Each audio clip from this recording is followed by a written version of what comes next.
People generally have one of two different kinds of experiences whenever trying to execute pressing-related motions. Person A may say that presses feel amazing. I've never had a single problem at any point in any pressing variation executing a motion. Second person may say that every single press just feels like crap. There's not a single press that I've ever done, not a machine that I've ever used that has felt quite right. My shoulders feel clunky and I don't connect with any of the muscles I'm trying to train. So today we're going to talk about pressing and specifically how to set up and execute pressing motions from a first principle standpoint. So whether you're the first person who loves to press and gets a lot out of it, or the second person that seems to just run into discomfort no matter what you do, one of these 6 tips will definitely benefit you and you'll definitely learn something new. Tip number 1, assess the comfortable joint range of motion first. People often make the mistake of haphazardly sitting down on benches or lying down on machines without actually assessing what ranges of motion they're comfortable moving through first. Range of motion should always be individualized. It's not a more is better or a less is better concept. It's what's appropriate for the individual and what makes sense for the given goal. Oftentimes, because of the fact that we can use a lot of weight on exercises, many of the pressing implements that we use, like barbells and machines, do a great job of hiding these joint positions that we may not actually have comfort in. In other words, you can basically sit down on any machine and the machine will move the same way regardless of how you press. But that doesn't necessarily mean that you're in the right position for you and your structure. So how do we go about finding this comfortable joint position? So step number 1 is to sit or lie down on your implement of choice.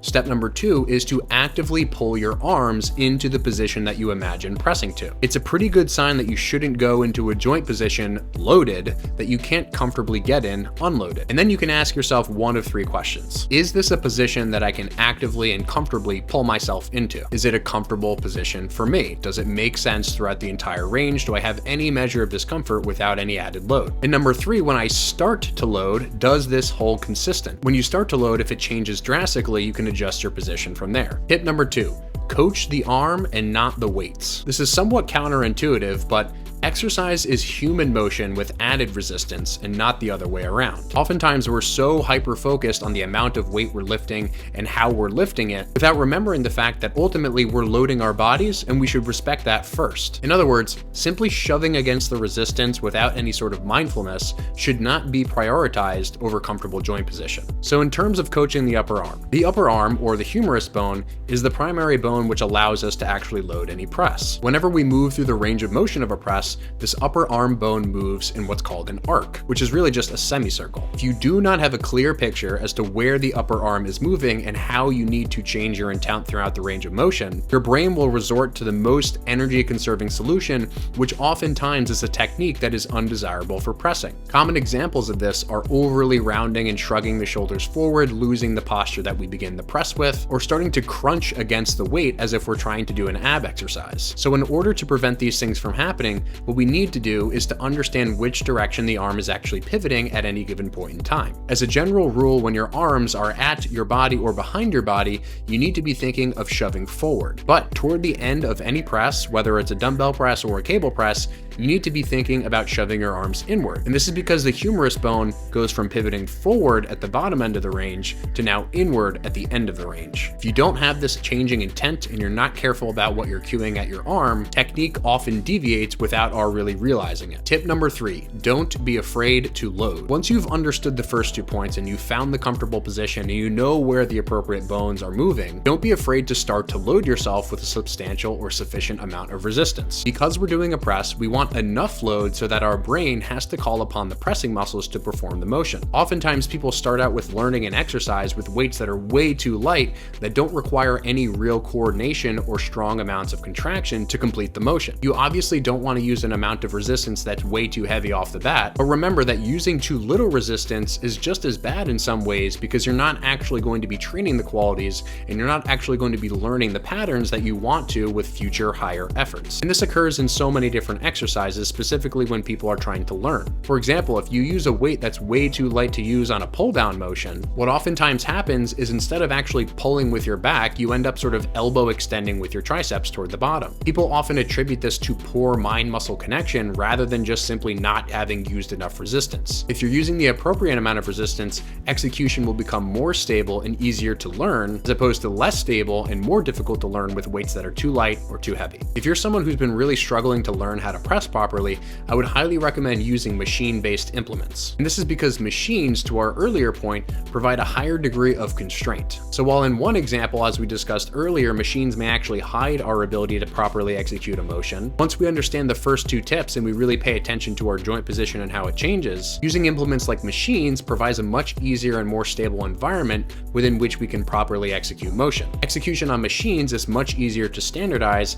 as compared to barbells, dumbbells, or cables, which you have an ability to sort of move all over the place, and as a consequence, pressing can be more difficult to learn. Tip number 4, utilize non-fixed grips. Now this may sound counterintuitive because, like I just said, using machines can provide more constraints and thus more standardized reps, and as a consequence, easier learning and potentially higher outputs. And although the handles on any pressing machine are fixed, you can really freely adjust your grip around the handles of the machine in a way that is essentially unconstrained. For example, you don't have to wrap your hand around the implement. As long as the handle is stacked directly over your wrist and on top of your elbow, you're going to have a much easier time pressing directly through the handle. With implements like barbells, where your hands are not only fixed, but where you're actually forced to maintain a full grip around the bar, you're going to limit your movement options at the forearm, which may constrain your wrist, elbow, forearm, and shoulder unnecessarily. So as a general point of advice, using machines can be helpful because number 1, they're constrained as we talked about, but number 2, because you can actually adjust your grip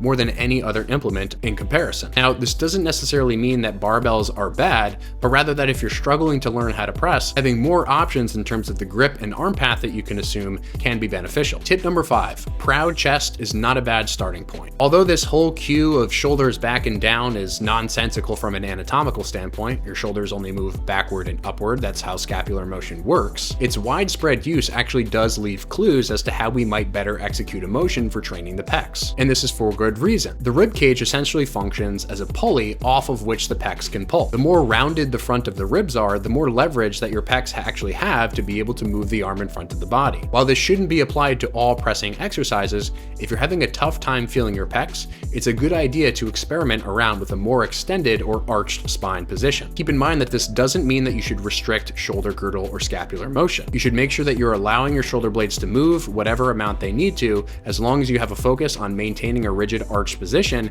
in addition to coaching the bone of the humerus that we discussed earlier. Tip number 6, which is the final tip and really the icing on the cake.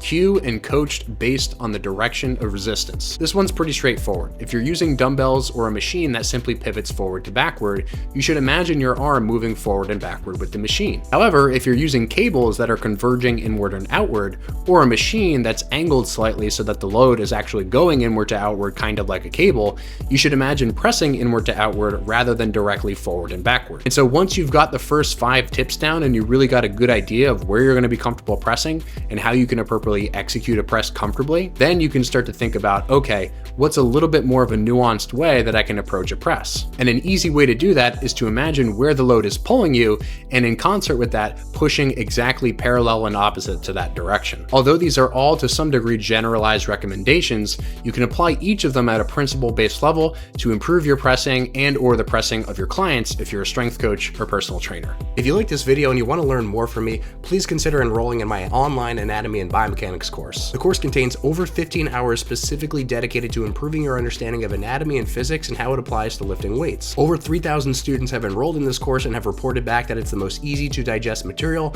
that doesn't include any sort of boring textbook lecture that you might normally find in a typical college curriculum. So if you want to improve your ability to lift and as a consequence grow muscle more easily and reduce your pain in the gym, check out the link in the description.